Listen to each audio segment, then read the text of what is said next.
పుతిన్ని కాల్పుల విరమణ చేయమంటే మేము రెడీ, ఆ ఉక్రెయిన్లో మేము ఆక్రమించుకున్న ప్రదేశాలు మాకు ఇచ్చేసేయండి, అట్లాగే నాటో ఇక్కడ స్థావరాలు పెట్టుకోదని రాసి ఇచ్చేయండి, నాటోలో ఆ తీర్మానం చేయండి అని చెప్తున్నాడు.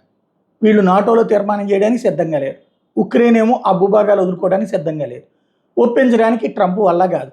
దాంతో కాల్పుల విరమణ లేదు, యుద్ధం కొనసాగుతోంది. ఇవాళ కూడా ఉక్రెయిన్ని రష్యా చావచితకబాది వదిలిపెట్టింది. మధ్యలో 2 దెబ్బలు వేసేసి ఉక్రెయిన్ మేము కూడా గెలిచామని కాసేపు సంబరాలు చేసుకుంటుంది. ఇప్పుడు తాజాగా అమెరికా అధ్యక్షుడు డొనాల్డ్ ట్రంప్ అందుకనినే కీలకమైనటువంటి వ్యాఖ్యలు చేసుకొచ్చాడు. ఉక్రెయిన్ యుద్ధం తదితర అంశాల గురించి మాట్లాడుతూ నేను ఏమాత్రం సంతృప్తిగా లేను, ఏమాత్రం పురోగతి సాధించలేదు అంటూ ఆవేదన వ్యక్తం చేసేసాడు ట్రంప్. యురీ ఉస్కోవ్ పుతిన్ సహాయకుడు దీని మీద ట్రంప్ వ్యాఖ్యల మీద స్పందించాడు.